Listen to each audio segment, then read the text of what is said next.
എൻ്റെ കർത്താവ് ദോഷമായിട്ടൊന്നും ചെയ്യില്ല. എൻ്റെ കർത്താവ് ദോഷമായിട്ടൊന്നും ചെയ്യില്ല. തിന്മയെന്ന് നിനക്ക് തോന്നുന്നതും നന്മയാക്കി മടക്കി വരുത്തുന്നൊരു ദൈവശക്തിയുണ്ട്.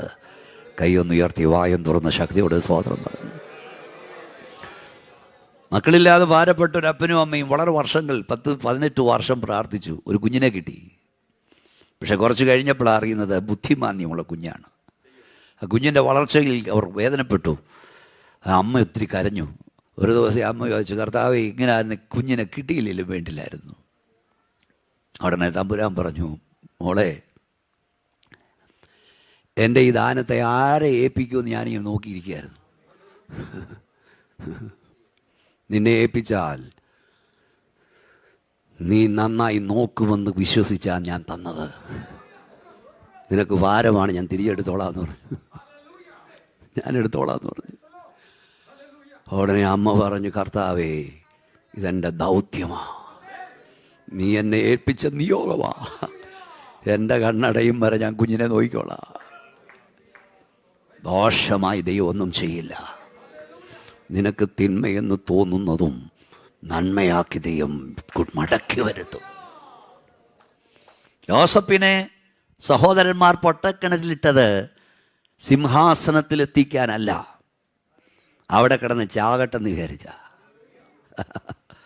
യൂവേനൊരാഗ്രഹം ഉണ്ടായിരുന്നു രക്ഷിക്കണമെന്ന്. പക്ഷേ എന്നാലും സിംഹാസനത്തിൽ ചെല്ലണമെന്ന് അവനും ഇല്ലായിരുന്നു.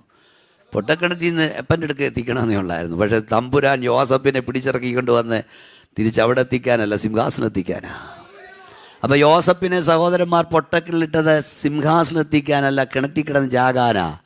പക്ഷേ പിശാചൊരുക്കിയ പൊട്ടക്കിണർ സിംഹാസനത്തിലേക്കുള്ള ഒന്നാമത്തെ വാതിലാക്കി ദൈവം മാറ്റി.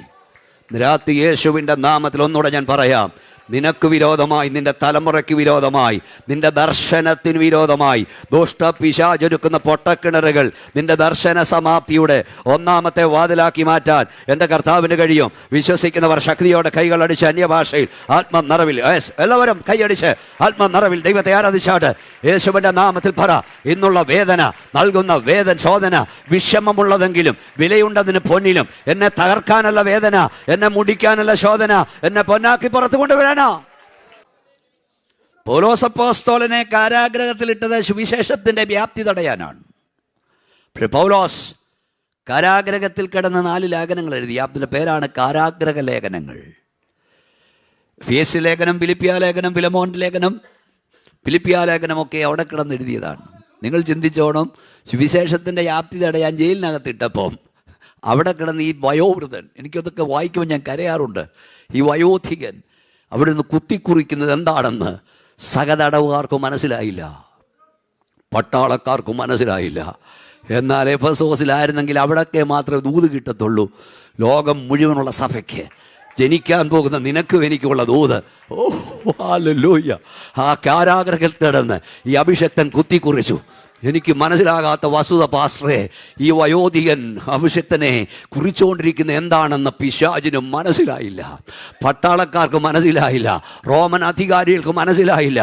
അധികാരികൾക്ക് മനസ്സിലായെങ്കിൽ തട്ടിപ്പറിച്ചവർ വലിച്ചു കീറി കളയുമായിരുന്നു. ഈ അഭിഷക്തൻ എഴുതി കഴിഞ്ഞപ്പോൾ നിങ്ങൾക്കറിയാമോ, പഠിക്കുന്നവർക്കറിയാം, 4 യുവാക്കന്മാരെ ദൈവം എഴുന്നേൽപ്പിച്ചിട്ട് ആ ലേഖനവുമായി 4 രാജ്യത്തേക്ക് അവർ പോയി. എഫെസോസിലേക്കുള്ളത് എഫെസോസിലേക്ക്, ഫിലിപ്പിയനിലേക്കുള്ളത് ഫിലിപ്പിയിലേക്ക്, ഫിലമോന് കൊണ്ട് ഓടുവാൻ 4 പേരെ ഒരുക്കി നിർത്തിയിരുന്നു. ഇന്ന് രാത്രി ഞാൻ പറയാം, പട്ടാളക്കാർ അറിഞ്ഞില്ല, സഹതടവുകാർ അറിഞ്ഞില്ല ഈ അഭിഷക്തൻ എന്താ കുത്തിക്കുറിച്ചുകൊണ്ടിരിക്കുന്നത്. ഇന്ന് രാത്രി എന്നെ കേൾക്കുന്ന ദൈവ പൈതലേ, പിശാചി കാണാത്തൊരു മറവിടം, പിശാചി കാണാത്തൊരു ഒളിവിടം നിനക്കും നിന്റെ തലമുറയ്ക്ക് വേണ്ടി ഒരുക്കുവാൻ എൻ്റെ ദൈവശക്തനത്രേ. നിനക്കും എനിക്കും എതിരായി ചെയ്യുന്നത് പോലും നന്മയാക്കി ദൈവം മാറ്റും.